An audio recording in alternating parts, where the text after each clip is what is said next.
Assalamualaikum warahmatullahi wabarakatuh.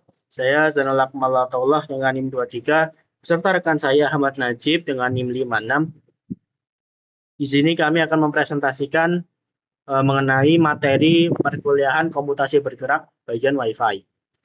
Eh, Langsung saja kita bahas. Kita review sedikit ya, apa itu mobile computing. Pada dasarnya atau sederhananya, mobile computing adalah suatu teknologi di mana kita bisa melakukan komputasi atau mengirimkan data, ya, pengolahan data dengan mobilitas atau bergerak, tidak statis gitu, bisa bisa mau dilakukan secara bergerak. Lalu WiFi, WiFi bukan abbreviation atau singkatan, jadi nama WiFi ya WiFi, Wi on Hi-Fi High Fidelity. Jadi ada beberapa orang yang mungkin mengartikan WiFi itu sebagai wireless fidelity. Ini kurang tepat karena ya WiFi itu namanya memang WiFi. Cuma memang benar WiFi itu berjalan atau bermain di area high fidelity. Tapi namanya ya bukan wireless fidelity, ya namanya WiFi. Menggunakan teknologi wireless local area network atau jaringan lokal yang dengan nirkabel, jaringan lokal. Jadi tanpa kabel, nirkabel. WLAN and Wi-Fi often use synonymous. Jadi WLAN dan Wi-Fi seringkali disinonimkan, diasosiasikan, dianggap sama. Tipikalnya di 2.4 dan 5 GHz. Ya. Basic atau modelnya dibasickan atau didasarkan pada IEEE 802.11 Family of Standard IEEE 802.11. IEEE Institute of Electrical and Electronic Engineer.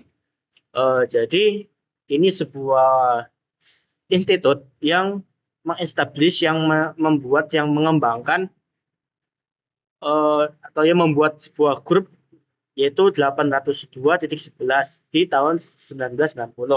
Jadi 802.11 ini adalah sebuah komite di mana yang berkecimpung atau menaungi section LAN atau ya network atau jaringan. Spesifikasinya untuk standar di ratified di 1997. Pada awalnya initial speed-nya ya hanya 1 sampai 2 Mbps. IEEE melakukan modifikasi atau membuat modifikasi mengembangkan standar di 1999 termasuk yaitu standar-standar yang ada di layar yaitu 802.11b, 11a, 11g, 11n, 11ac dan 11 yang lain-lainnya. Ini untuk yang AC itu jadi ya 150 Mbps, 2.4 GHz dan 433 Mbps di 5 GHz atau ya selebihnya. Nah, standar IEEE 802.11. 802.11 primarily atau umumnya atau utamanya concern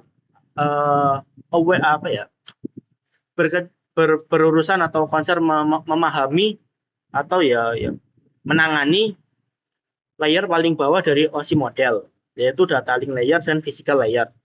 Di data link layer ya intinya bagaimana cara data itu akan dikirim. Ya ada logical link control dan medium access control. Jadi ya datanya diatur menggunakan alur logikanya diatur dan juga frame-nya juga dijaga ya supaya ketika ada pengiriman layer frame-nya itu tidak hilang, tidak rusak. Lalu di physical layer ada physical layer convergence prosedur dan physical medium dependent. Jadi ya ini yang untuk PLCP itu bagaimana mengubah make frame itu menjadi format yang bisa dikirimkan melalui bentuk fisik. Nah, untuk PMD adalah distribusinya. Jadi format yang telah frame yang telah diformat menjadi bentuk fisik itu ya didistribusikan, dikirim, ditransmisikan. Ini IEE standar. Jadi untuk local wireless network atau jaringan nirkabel lokal WLAN itu berada di 802.11 ya, yaitu WiFi ya, WiFi. Nah, ini ada 11A, 11B, 11A dan seterusnya. Untuk personal wireless net atau jaringan nirkabel personal WPN itu berada di 802.15, yaitu ada Zigbee dan Bluetooth. Di wireless distribution network atau nirkabel distribusi jaringan nirkabel atau WiMAN ini ada WiMAX. Jadi ya hampir mirip-mirip jangan sebelumnya ya. Jadi ini lebih ke skalanya. Kalau WLAN itu skala lokal, skala ruangan ke ruangan. Untuk personal itu lingkupnya lebih kecil, skala personal jadi untuk perorangan. Dan wireless distribution network atau WiMAN ini sesuai yang kemarin, MAN kan metropolitan, jadi skalanya lebih besar, skala metropolitan atau kota. Wi-Fi Alliance Mission Statement. Jadi beberapa perusahaan membuat sebuah aliansi yang ya dengan tujuannya atau misinya yaitu Wi-Fi ini tidak profit atau non-profit organization. Jadi ini tuh bukan perusahaan atau aliansi untuk mencari keuntungan. Jadi Wi-Fi Alliance Mission Wi-Fi Alliance ini untuk ya seperti melakukan sertifikasi interoperabilitas dari produk dan service atau pelayanan yang didasarkan pada teknologi IEEE 802.11. Dan tujuan lainnya juga mengembangkan market global untuk sertifikat Wi-Fi atau Wi-Fi yang bersertifikat, lebih tepatnya produk yang bersertifikat Wi-Fi atau service layanan yang bersertifikat Wi-Fi across, melalui atau menyeberangi, atau ya intinya marketnya itu melebar ke banyak segmen platform dan aplikasi. Rigorous interoperability testing environment. Jadi untuk untuk ini tuh perlu dilakukan semacam testing ya, agar biar sertifikasi. Nah, ini untuk sertifikat dan logo. Jadi intinya ini cuma sebagai label atau tanda seperti versi Wi-Fi-nya itu. Lakukan perbedaan. Hub retailer and consumer. Jadi ya tujuan sertifikasi dan logo selain untuk trust, juga untuk membantu host customer dan retailer menggunakan Wi-Fi sesuai kebutuhannya. Nah, kita masuk ke pembahasan standar IEEE 802.11b obsolete. Jadi untuk 802.11b ini bermain di range 2.4 GHz yang dimana ya sangat sibuk, bagian spektrum yang sangat sibuk. ISM band jadi ya untuk industrial, scientific dan medical atau medis, yang dimana ini itu unlicensed use.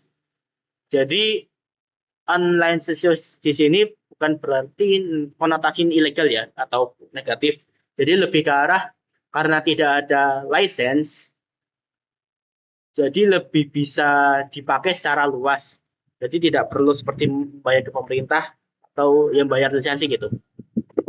Prone to interference from other device. Jadi 802.11b standar ini punya kelemahan yang dimana bisa terganggu dari device lain yang yang punya semacam sinyal mungkin. Nah, dan juga memiliki kekurangan di bagian security. Nah, limit number of access point in range of each other to 3. Jadi dalam range yang ada itu hanya bisa dibagi menjadi 3 access point.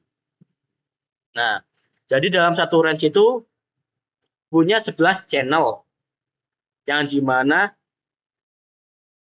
ada 3 bagian atau 3 access point yang tidak overlapping. Dan ini tuh support dari 1 hingga 11 Mbps. Tapi realistisnya atau ya dalam penggunaannya sekitar 4 sampai 5 Mbps maksimalnya. Nah, untuk jaraknya range-nya itu 100 sampai 300 kaki untuk indoors maupun outdoor. Nah, ini channel selection non overlapping. Jadi ini tuh 11 channel, satu range, namun yaitu hanya bisa menjadi 3 bagian atau 3 access point yang dimana tidak saling bertabrakan, yang tidak saling berebutan frekuensi. Wideband-nya 22 mHz, channelnya satu center, channel center distance-nya 5 MHz. Nah, ini 22. Nah.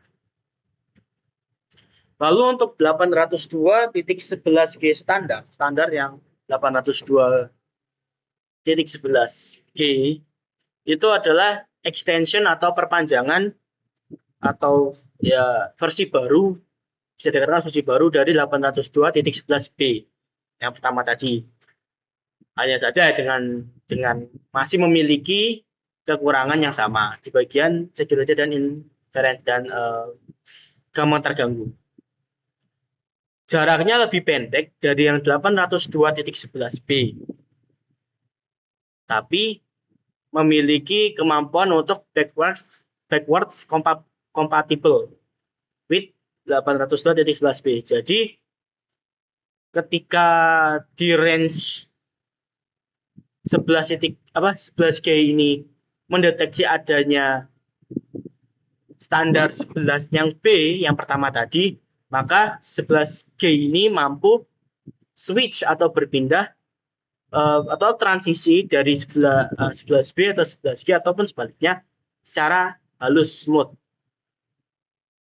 Nah, karena backward compatible. Atau ya di sini ya hanya dari 11B itu 11G. Flexible because multiple channel can be combined for faster output. Jadi cukup fleksibel karena beberapa channel bisa dikombinasi untuk menghasilkan jalan keluar atau output yang lebih cepat. Berjalan di 54 megabits per second Mbps, but realistically atau di realitanya hanya sekitar 20 sampai 25 Mbps dan 14 Mbps jika terasosiasi terhubung dengan yang 11B. Use frequency division multiplexing. Jadi punya suatu sistem di mana membagi beberapa bagian itu agar tidak terjadi rebutan frekuensi. Division multiplexing. Lalu masuk ke IEEE 802.11a. Sangat berbeda sekali dari yang 11B dan 11G. Fleksibel, masih sama seperti yang sebelumnya, fleksibel karena bisa menyatukan beberapa channel untuk menghasilkan output yang lebih besar. Lebih pendek dari yang 11B jaraknya dan berjalan di 5 GHz jaraknya, range di 5 GHz. So less interference from other device. Karena jalan di range yang berbeda yaitu 5 GHz, maka sangat minim atau setidaknya lebih minim gangguan dari device lain. Channelnya punya 12 channel dan bisa dibagi menjadi 8 akses point yang non overlapping. Range-nya atau kecepatannya dari 6 hingga 54 Mbps. Ya realistisnya atau kenyataannya berjalan di 27 Mbps maksimal. Masih sama seperti sebelumnya menggunakan frekuensi division multiplexing. OFDM, orthogonal frequency division multiplexing. Jadi channel-channel yang ada tadi itu dibagi menjadi 52 bagian. Lebih tepatnya range atau jarak satu range itu dibagi menjadi 52 bagian yang dimana 42 bagian untuk data dan 4 bagian untuk pilot. Spacingnya di 13,5 kHz ini. Nah, ini kan dari 26 ke 26 ya 52. Nah, ada 48 data dan 4 pilot nih. Pilot. Lanjut ke IEEE 802.11n dan AC. Untuk IEEE 802.11n menggunakan sistem MIMO, multiple input, multiple output, multiple antena. Jadi MIMO ini adalah sistem di mana atau teknologi di mana kan ada beberapa antena kan dalam pengiriman sinyal kan atau ya penggunaan WiFi router ada antenanya gitu. Nah, jika antenanya lebih dari satu, dengan MIMO ini bisa menjalankan antena itu yang lebih dari satu itu secara bersamaan untuk melakukan input dan output atau ya transmisi dan receive secara bersamaan. Jadi misal ada dua antena, ya dua antena ini melakukan receive dan transmitting secara bersamaan dua-duanya. Lalu untuk 11n ini bermain di ranah 2.4 dan 5 GHz.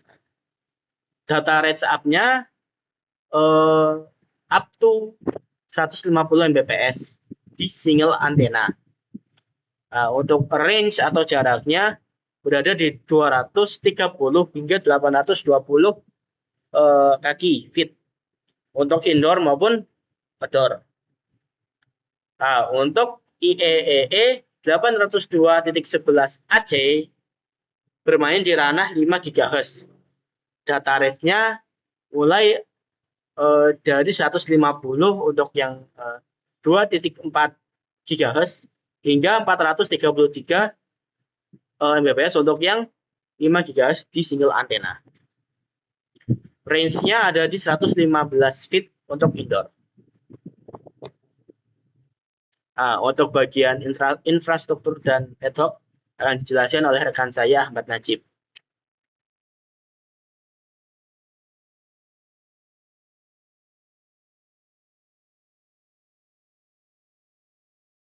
Baik, di sini akan saya lanjutkan mengenai ini bagaimana topologi di dalam jaringan. Bukan bagaimana ya jenis topologi ya. Bagaimana antar perangkat itu terhubung. Nah, jadi bagaimana perangkat terhubung itu ada dua jenis ya. Yang pertama itu dia menggunakan infrastruktur. Yang kedua dia menggunakan ad hoc. Nah, apa bedanya? Jadi kalau infrastruktur, gampangannya gini. Infrastruktur itu dia antar perangkat itu tidak langsung tersambung. Tapi dia tuh pakai access point. Nah, misal komputer ini, perangkat ini, dia ingin terhubung dengan device yang satunya. Dia tidak bisa langsung terhubung ini, tapi dia melewati access point dulu, baru dia mengirimkan ke device-nya. Nah, terus antar access point ini mereka bisa saling bergabung, bisa saling tersambung menggunakan kabel. Nah, ini antara access point ini ke access point ini dia menggunakan kabel, sehingga komputer ini ke komputer ini, laptop ini ke laptop ini, ke device, pokoknya antar device yang berbeda access point ini kita bisa saling terhubung. Nah, berbeda dengan ad hoc. Nah, apa itu ad hoc? Kalau ad hoc itu perangkatnya, setiap antar perangkat itu dia saling tersambung. Nah, seperti ini laptop, HP, HP. Nah, laptop ke HP dia langsung tersambung tanpa perlu adanya access point. Jadi bisa langsung saling mengirim data. Nah, kalau yang ini kan dia harus melewati access point dulu untuk mengirim data. Kalau ini tidak, dia bisa langsung mengirim data. Nah, kalau infrastruktur network ini, yaitu biasanya dipakai di jaringan Wi-Fi. Wi-Fi pasti membutuhkan suatu access point untuk bisa melakukan transfer data. Dengan ad hoc ini, dia bisa menggunakan kabelan, kabel atau mungkin menggunakan Bluetooth, bisa menggunakan Bluetooth atau LAN, karena kedua benda itu dia tidak harus untuk tersambung ke access point, apalagi Bluetooth, dia bisa langsung antar aplikasi aja. Nah, lanjutkan. Nah, kalau ini arsitektur apa?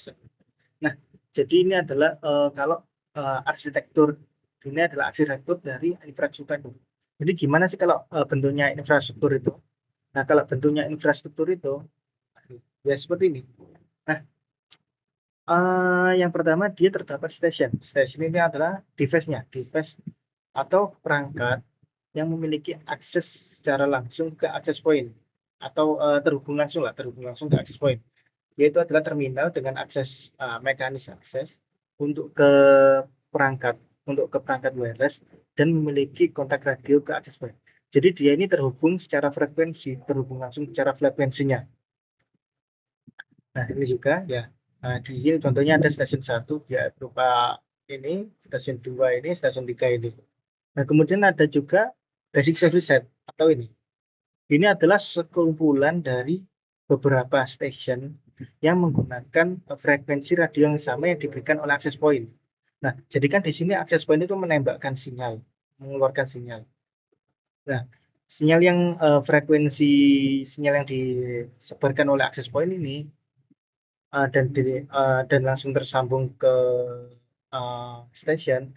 Nah, maka rentang dari sinyal yang dikeluarkan oleh access point ini dinamakan sebagai BSS. Nah, bagaimana grup apa? Pokoknya device yang masih berada di rentang frekuensi yang sama yang dikeluarkan oleh access point ini dinamakan sebagai basic service set. Nah, jadi ya begini antar apa? Jadi di sini tuh berisi beberapa perangkat atau bisa juga hanya satu perangkat. Pokoknya frekuensinya sama. Nah, jadi kemudian ada juga access point. Access point tadi yang adalah suatu perangkat atau device yang mengintegrasikan antara distribution system langsung ke menuju dan menyebarkan sinyal wireless local area network. Nah, jadi access ini ya ini dia bertugas secara langsung menghubungkan antara distribution system dengan perangkat yang tersambung ke jaringan wirelessnya, wireless local area network-nya. Nah, terus kemudian ada juga namanya portal. Nah, portal ini apa? Portal ini adalah perangkat adalah jembatan yang menuju ke jaringan selain menggunakan wireless. Nah, jadi di sini kan dia menggunakan standarisasi 802.11. 802 sendiri itu adalah LAN. Nah, 11 itu sendiri itu adalah wireless. Jadi kalau yang digunakan di sini dua ini itu adalah wireless LAN. Kalau di sini tuh bebas, dia tidak harus menggunakan wireless. Bisa juga menggunakan personal, bisa juga menggunakan apa namanya itu kabel. Ya, bebas. Di sini dituliskan dia bisa menggunakan kabel aja. Nah, kalau distribution system itu apa? Distribution system itu adalah penghubung antara access point dengan access point lainnya dan juga dengan portal. Jadi itu penghubung antara jaringan satu ke jaringan lain dengan logical networknya. Dan dia itu bisa memperluas BSS milik access point ke access point lainnya. Nah, di sini kan access point ringnya hanya segini. Kemudian access point satunya ringnya ini segini. Nah, dengan adanya distributed system ini, access point ke access point ini bisa terhubung menggunakan wired network. Kemudian dia akan memperluas ininya apa?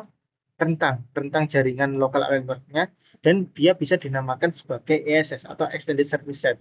Ya, jadi dia apa? Stasiun ini menuju ke stasiun ini bisa mengirim data secara langsung dengan melewati access point, terus access point ini melewati distribution system dan melewati lagi access point dan bisa mengirim langsung ke station. Jadi rentang dari BSS yang harusnya hanya untuk access point aja, dia bisa diperpanjang ke access point lain. Dan semakin banyak access point-nya, maka rentang ESS ini bisa semakin luas. Lanjut. Nah, kemudian bagaimana dengan ad hoc? Nah, kalau ad hoc ini dia itu tadi, dia hanya berjalan pada dia hanya antar device saja. Jadi dia tidak memiliki access point dan tidak ada ya tentunya tidak ada distribution sistemnya. Nah, jadi dia hanya terdiri dari station dan basically set, tapi bersifat independen. Jadi ya ini hanya rentang ini aja, hanya rentang ke perangkat yang saling terhubung aja, dan tidak bisa apa tidak bisa apa ya terkoneksi dengan perangkat yang bukan bukan yang tidak saling terkoneksi. Jadi dia ke sini tidak bisa, tapi dia sama ini dia bisa saling terhubung. Ya, begitu. Dia IPS ini dia independen. Independen berarti artinya dia mandiri. Dia tidak akan bisa tersambung ke perangkat yang bukan koneksi. Sebentar, sebentar dulu.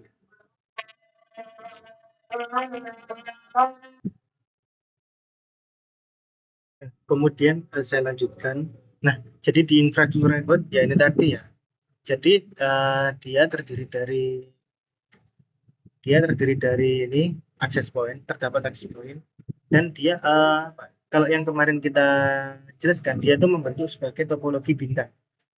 Nah kan ini tadi topologinya itu lanjut. Nah dia akan membentuk topologi bintang.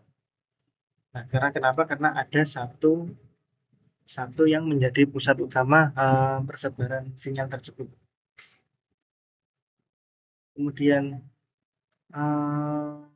nah semua komunikasi itu pasti menuju ke access point. Nah ini kan mobile station 1 dia ke access point dulu baru ke mobile station 2. Tadi. Nah ini mobile station 1 dia akan melewati access point dulu baru bisa ke jangan ini ya ini. Mungkin ini misal mobile station 1 dia ingin mengirimkan data ke mobile station 2 harus melewati access point dulu baru bisa mengirimkan data. Jadi tidak bisa secara langsung. Kemudian access point yang banyak bisa dikoneksikan bersama dan bisa menjadikan sebagai sebuah apa ya, dan bisa menghandle klien yang banyak. Jadi ini tadi mobile station 1 melewati access point 1 dulu, terus access point 2, kemudian ke mobile station 2. Nah ini tadi, nah ini kalau mau ke sini, nah dia harus bisa melewati ke access point ini dulu, kemudian dengan distribution system dia melewati access point ini, kemudian dia akan lanjutkan ke apa mobile station 3. Nah, terus antar access point ke access point ini dia tersambung menggunakan ini wireless atau Ethernet. Nah, kalau tadi kan kalau yang perangkat ke access point itu dia membentuk star topologi. Kalau access point ke access point dia membentuk topologi mesh network. Begitu. Ya, jadi gampang gini. Jadi intinya semua perangkat yang berkomunikasi itu harus melalui access point dulu. Jadi tidak bisa langsung. Dan jika akan menghubungi ke tempat yang ke device yang berbeda access point, dia bisa melewati ke antara access point ke access point baru ke sana. Ya, jadi sehingga antara access point ini dia akan membentuk suatu basic secure set yang extend secure set, extend secure set atau perluasan dari basic secure set yang ada gitu. Kemudian, ini roaming. Ini kita membahas tentang roaming. Apa itu roaming? Jadi roaming itu adalah bagaimana satu mobil station ini bisa berpindah dari satu basic service set ke basic service set yang lain. Nah, jadi apa? Jadi kalau ini perangkat ini station 1 misalnya, mobil station 1 ingin berpindah ke sini. Nah, bagaimana caranya agar dia tetap terhubung tapi tidak putus dari jaringan lokal yang sama? Nah, bagaimana? Jadi dia akan melakukan pertama mobil station itu akan mengecek beacon signal. Apa itu beacon signal? Beacon signal itu adalah sinyal yang terus sinyal yang dikirim secara secara sering ya. Sinyal yang dikirim secara berkala oleh access point. Dan mobil station ini dia akan memilih sinyal yang paling kuat dan terhubung dengan access point. Nah, jadi ini setiap jika BS itu saling menimpa atau beririsan, maka koneksi itu tidak akan terinterupsi ketika mobil station berpindah tempat ke tempat yang lain. Nah, misalnya ya misal ini ke ini beririsan. Misal hanya ini sama ini berdekatan banget, beririsan. Jadi ketika ini pindah ke mendekati sini, misal ininya di sini ya, nah ini mendekati sini, dia akan otomatis langsung berpindah ke sini, beririsan. Sehingga dia tidak akan mengalami intrusi atau tidak akan putus, sehingga tetap akan langsung menyambung ke jaringan dalam lokal area network yang sama dan tetap tersambung ke jaringan internet gitu. Sehingga tidak akan terasa perpindahannya, tetap tersambung. Nah, dua PSS yang areanya besar dan overlap itu atau saling beririsan itu bisa menambah kapasitas areanya. Nah, sehingga dua akses pointnya itu akan menggunakan channel yang berbeda. Nah, jadi ini ke sini, ini kan tadi overlap ya, saling overlap misal. Ini misal berdekatan. Nggak bisa gambar ya. Misal saling mana? Ini saya.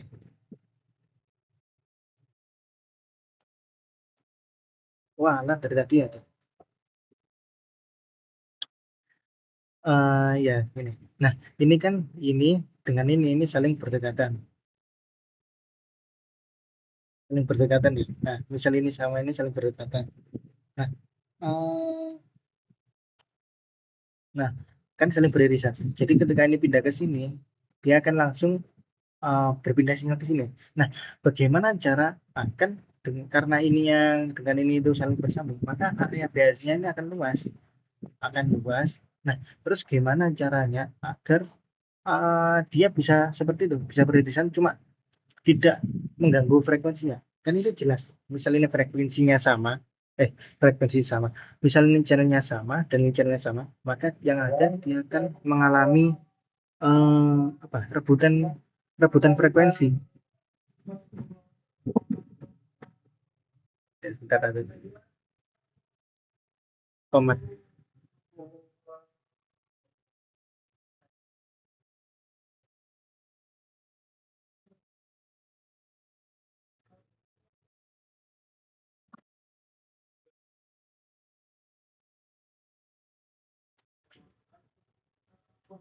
Nah, apa namanya? Nah, gimana caranya agar dia ini tidak saling rebutan? Maka antara akses point ini dengan akses point ini, dia harus menggunakan channel yang berbeda. Seperti tadi yang dijelaskan ya. Kan setiap channel itu misal kayak yang menggunakan standar 11B. 11B kok kan? 11B. Nah, 11B itu ada 3 channel utama, 3 channel yang tidak saling overlap. Nah, kalau bisa dia ini menggunakan channel yang berbeda. Ini dengan ini dengan channel yang berbeda, sehingga meskipun BSS-nya ini overlap, cuma akses point tidak saling overlap, sehingga dia akan melakukan transisi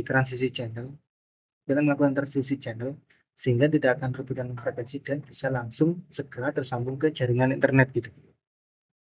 Nah, gitu.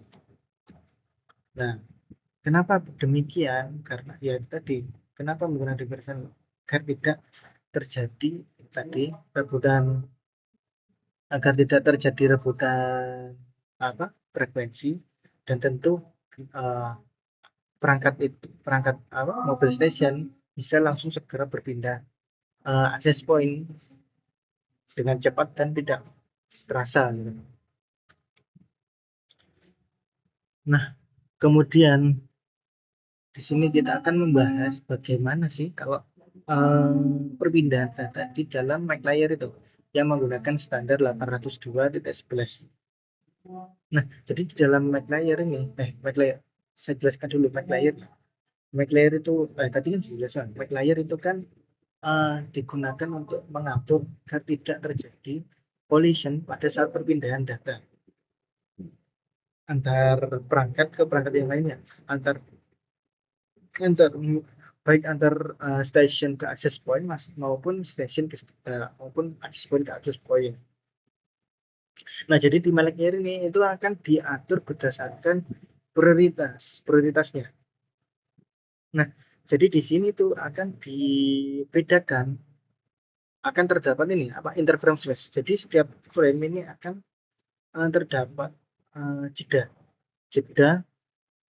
dan jedanya ini dibedakan tergantung prioritasnya.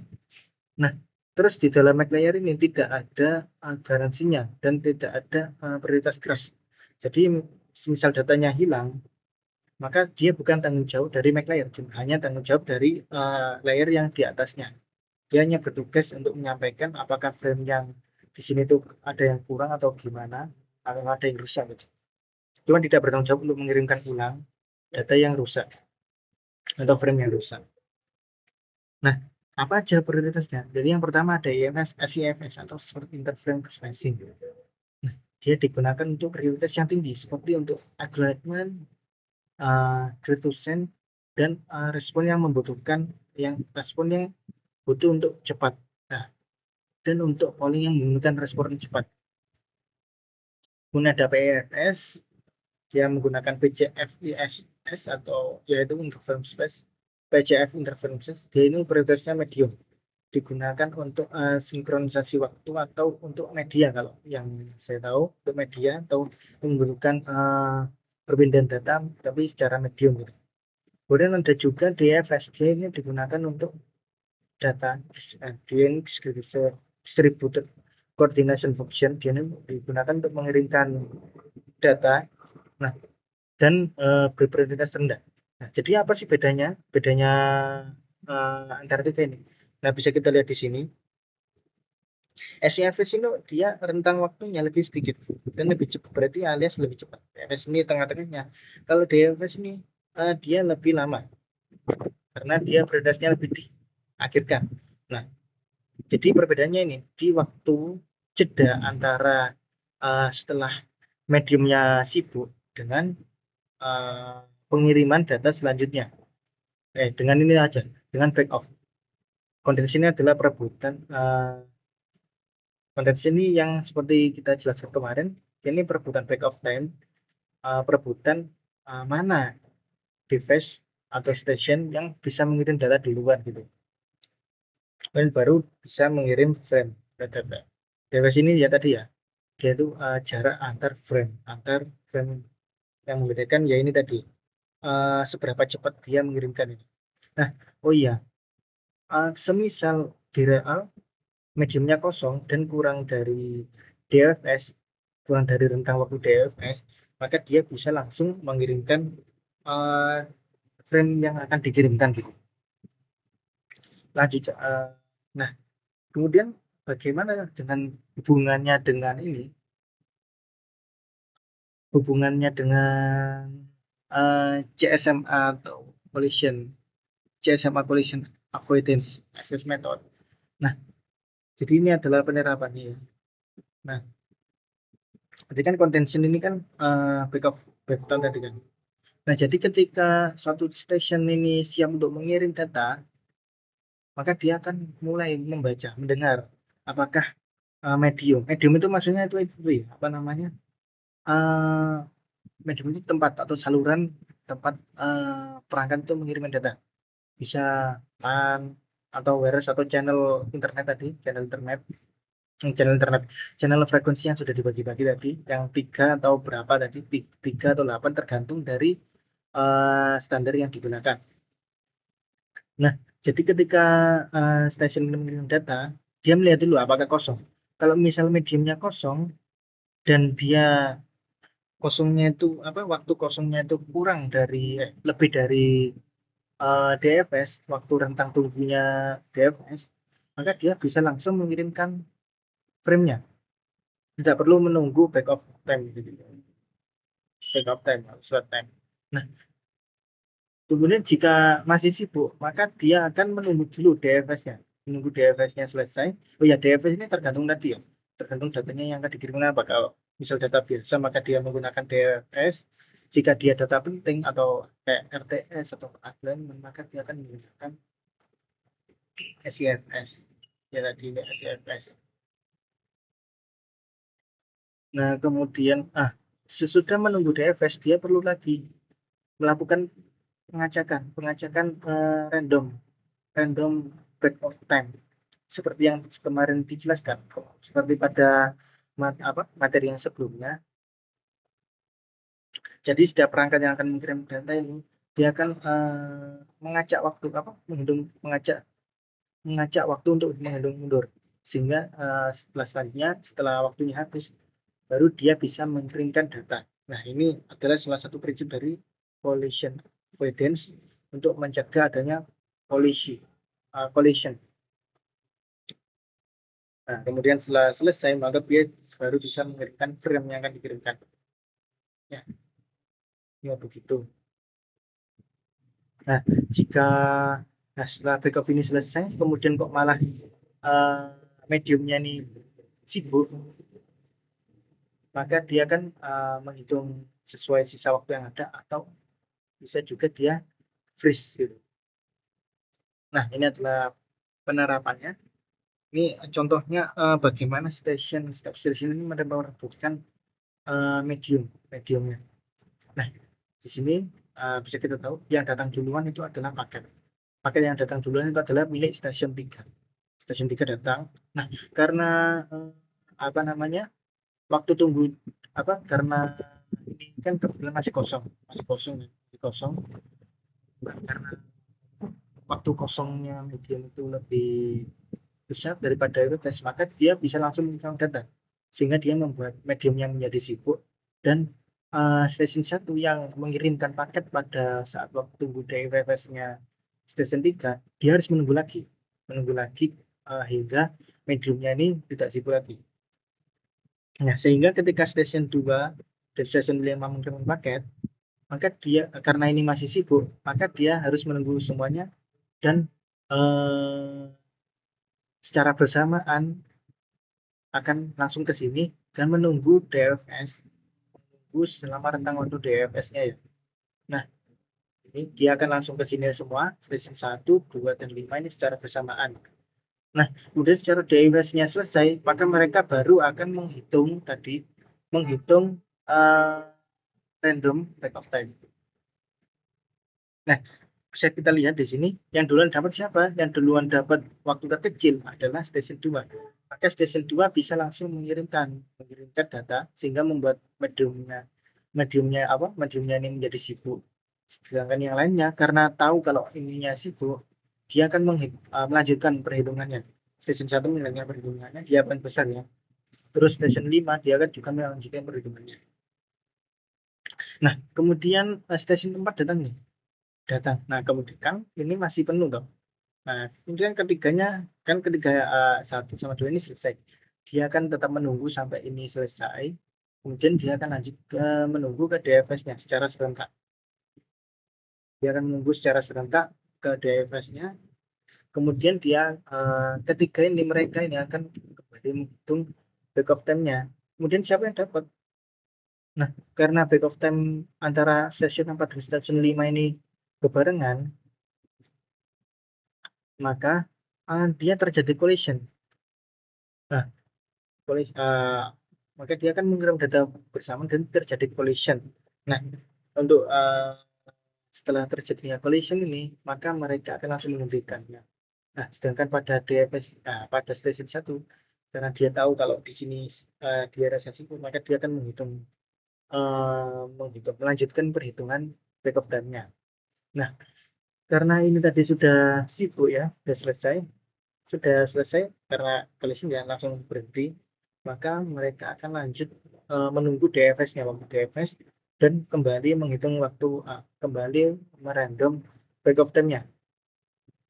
Dan ternyata yang waktu lebih kecil adalah station 1, maka station 1 lah yang berhak lebih duluan mengirimkan data. Dan station 4, station 5 dia akan melanjutkan menghitung waktu back of time-nya. Ya, begitu. Ya ini berdasarkan waktunya ya. Di sini waktu, ini shuttle-nya adalah waktu. Di sini berdasarkan waktunya. Jadi berapa lama waktu dia menunggu gitu. Menunggu atau dia bisa mengirimkan data. Nah, kemudian tadi kan bagaimana perebutan pada medium di setiap channel. Nah, kemudian ini bagaimana setelah kalau station ini sudah berhasil mengirimkan data, bagaimana dan dia mengirim datanya. Jadi menggunakan collision avoidance ini di dalam protokol ini. Station ini setelah pertama sebelum mengirim data dia harus menunggu dulu ya DFS tadi, dia menunggu DFS dulu, kecuali kalau tadi mediumnya kosong duluan, mediumnya ini kosong dan durasinya melebihi DFS, maka dia bisa langsung mengirimkan. Kemudian setelah sender mengirim data, nah data receiver tidak langsung mengirimkan acknowledgement, tapi dia akan melakukan CRC dulu. Dia cek apakah frame yang ada di data ini benar. Nah, ketika dia frame-nya yang ada di data sudah benar, maka dia akan langsung melakukan acknowledgement. Bukan langsung. Dia akan melakukan SCFS dulu. Oh ya, SCFS. Nah, dia akan melakukan dia akan menunggu SCFS dulu, SCFS. Nah, karena dia acknowledgement, maka dia harus segera dikirimkan. Dia prioritasnya lebih utama. Kenapa lebih utama? Karena kalau misal algoritmanya ini sama seperti pengiriman data, bisa jadi stasiun yang lain dia akan malah duluan ngirim data. Dan data yang algoritma yang harus dikirimkan untuk memastikan kalau data ini berhasil dikirimkan dengan benar, dan kok malah data dari stasiun lain yang dikirimkan duluan, maka penerima ini dia akan mengira kalau datanya ini rusak karena algoritmanya tidak kunjung datang, sehingga dia akan terjadi penumpukan data, dia akan terjadi pengiriman data ulang. Sehingga oleh karena itu kenapa kok sama MAC address ini, sama MAC layer ini dia akan dibuat waktu tunggu dengan SCFS atau short interframe space. Algoritma ini diperintahkan sehingga lebih cepat dia mengirimkan daripada data yang dari stasiun lain. Setelah algoritmanya ini sudah sampai ke sender, maka baru stasiun lain bisa menunggu DFS dan melakukan perebutan back off tadi, baru bisa menerima data. Oh iya, antara pokok setelah sender ini sudah mengirim data, maka dia akan membuat waktu waiting time dan akan disimpan oleh stasiun lain untuk menghitung waktu sibuknya medium yang belum bisa digunakan. Ya, begitu. Termasuk waktu ini ya, DFS dan SFS dari algoritma.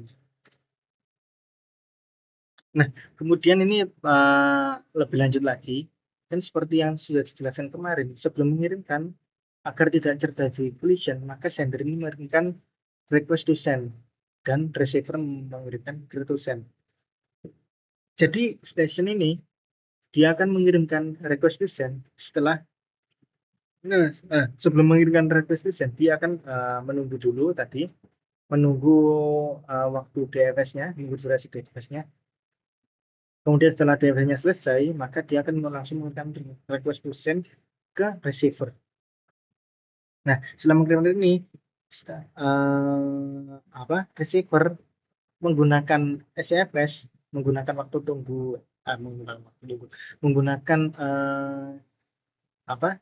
jarak jarak durasi jeda, menggunakan jeda SCFS. Dia akan menunggu dulu SCFS, menggunakan prioritas SCFS, lalu dia akan mengirimkan CTS, clear to send, kepada sender. Nah, setelah mengirimkan clear to send, baru sender bisa mengirimkan data. Nah, kenapa di sini kok dia mengirim data malah menggunakan SCFS, bukan menggunakan DFS? Kenapa? Karena ketika receiver sudah menggunakan CTS, terus kok malah menggunakan DFS, maka ya seperti tadi, dia bisa saja stasiun yang lain itu malah mengirimkan datanya langsung gitu. Sehingga karena ini butuh cepat, diprioritaskan, sehingga dia menggunakan short interframe space, sehingga data bisa langsung dikirimkan. Dan setelah data dikirimkan dan selesai dan dipastikan tidak ada frame yang rusak, maka dia receiver akan mengirimkan acknowledgement. Nggak langsung sih. Dia akan menunggu dulu dengan rentang jeda SCFS, kemudian baru mengirimkan acknowledgement ke sender. Nah, setelah ini selesai, baru perangkat stasiun lain bisa menunggu jeda DFS, baru kemudian melakukan contention dan mengirimkan data sesuai waktu back off-nya. Nah, antara RTS dengan acknowledgement ini, setiap stasiun dia akan menghitung waktu RTS-nya.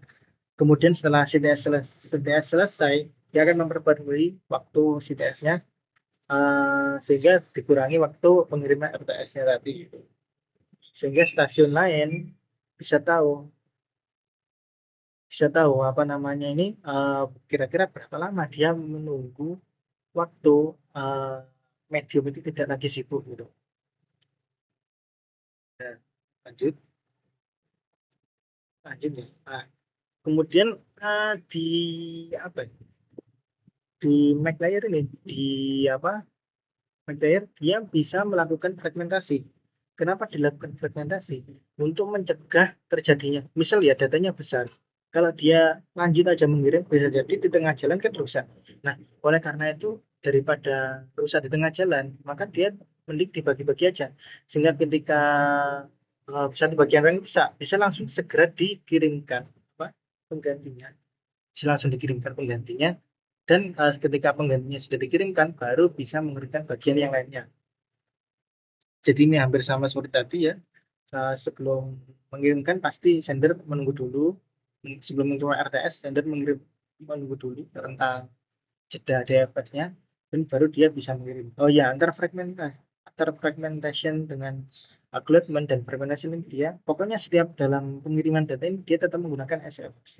Karena prioritasnya lebih diutamakan dan agar tidak tertimpa dengan stasiun lain.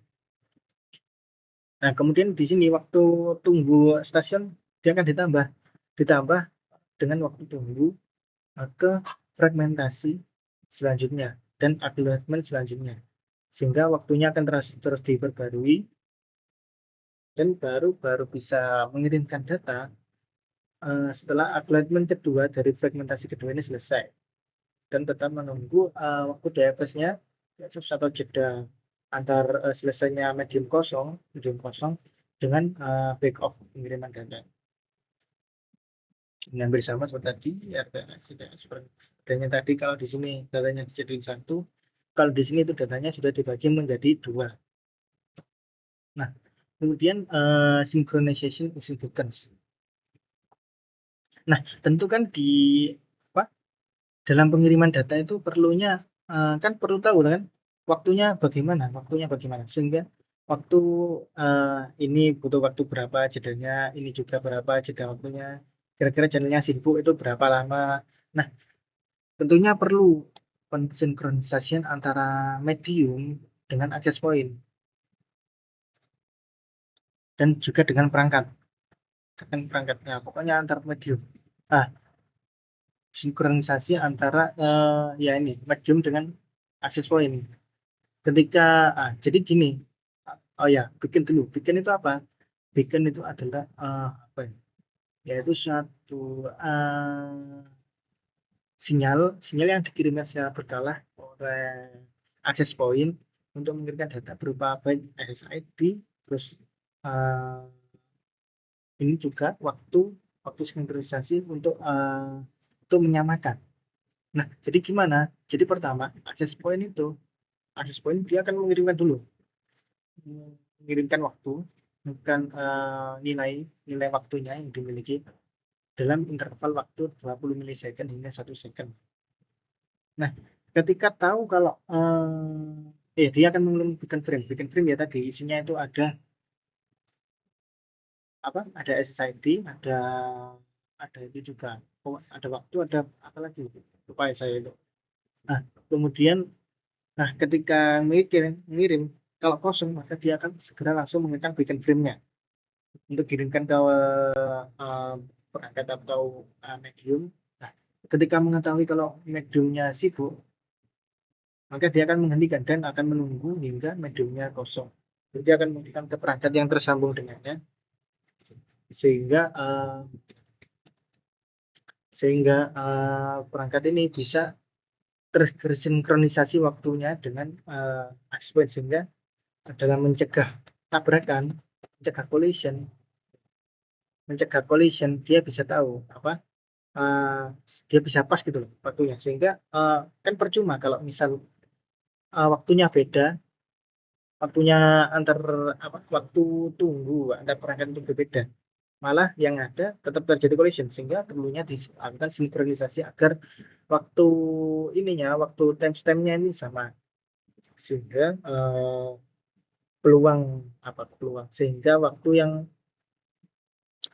yang digunakan ketika mengatur baik backup data, mengatur waktu tunggu, sibuknya medium dan lain sebagainya itu sama gitu. Tidak. Kemudian tadi kan kita membahas frame ya. Nah, di dalam frame itu ada apa aja sih?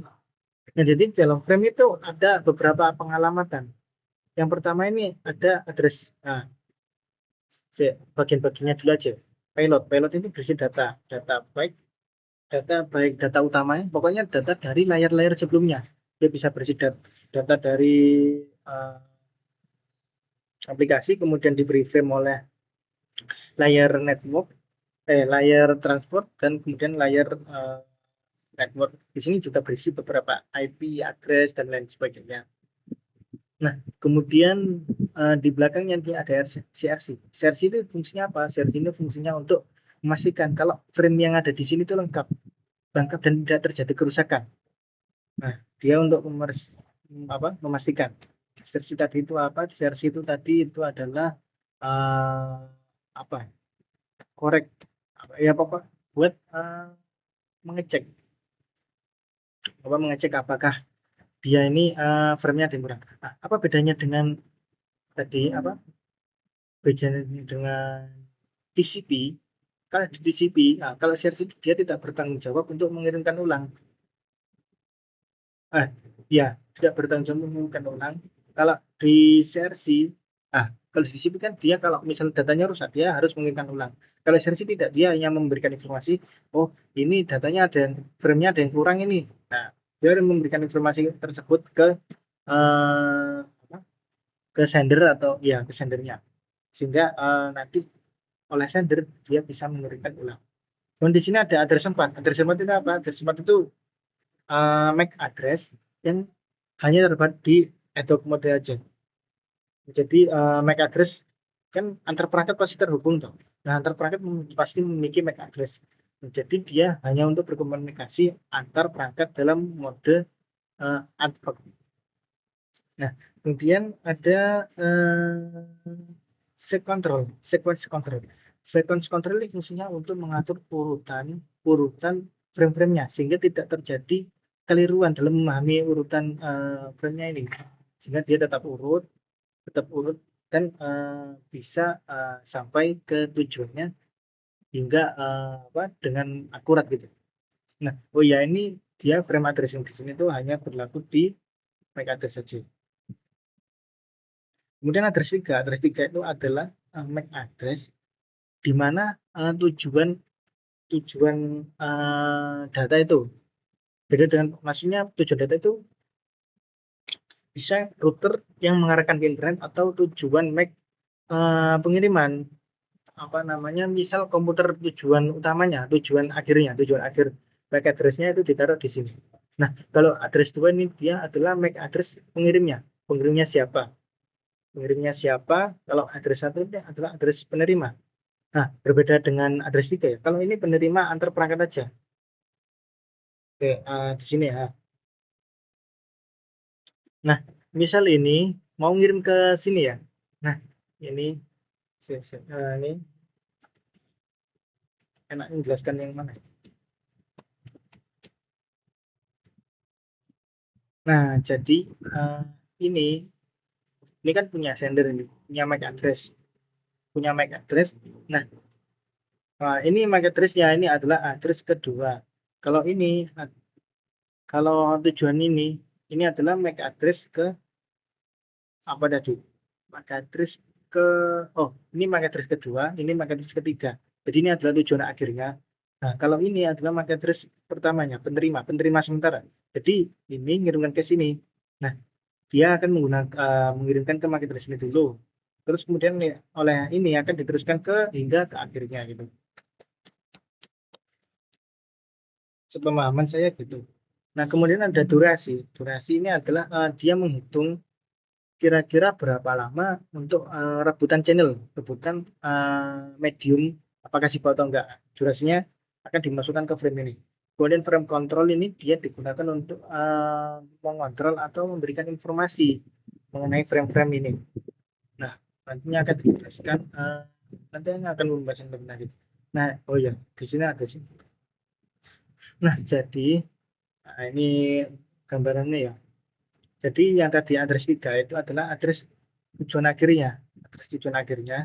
Nah, di sini tujuan akhirnya itu bisa ke R1 atau ke internet.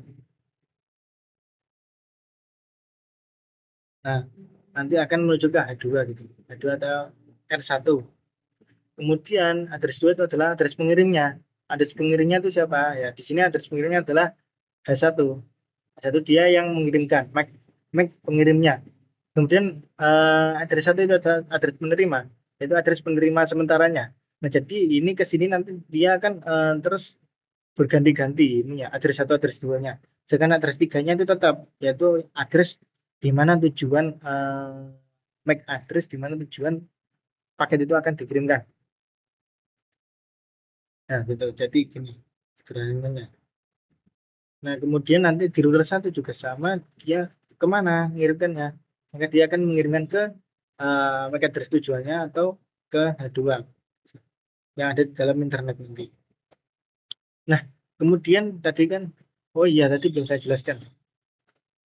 Nah, jadi di atas ini itu adalah ukuran byte ya, bukan bit. Nah, di sini adalah ukuran byte.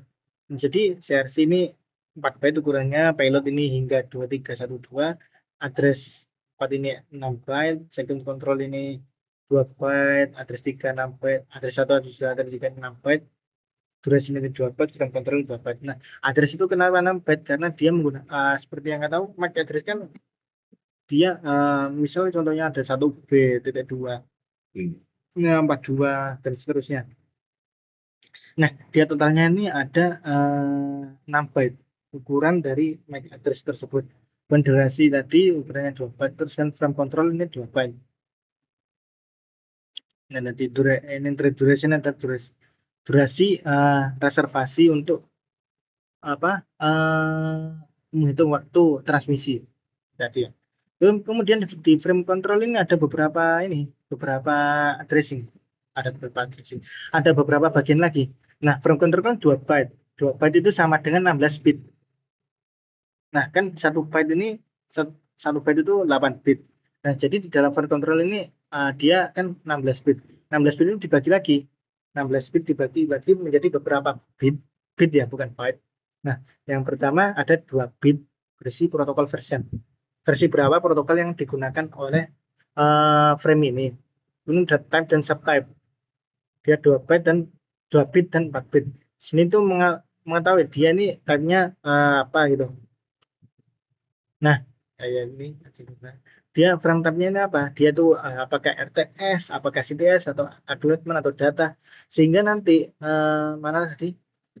Sehingga nanti ketika di sini, nah sehingga Mike bisa tahu apakah dia ini menggunakan jeda waktu DFS atau menggunakan jeda SFS. Nah, sehingga apa ya? Sehingga prioritasnya itu cocok dan sesuai dengan data yang akan dikirimkan gitu.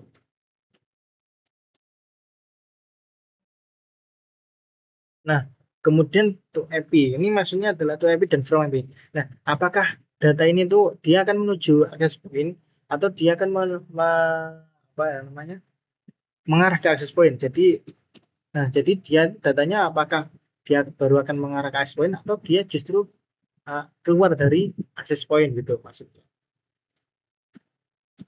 Nah, kemudian more frag. Nah, kemudian di sini tuh dia apakah data ini tuh masih ada bagian-bagian yang lainnya seperti tadi ya.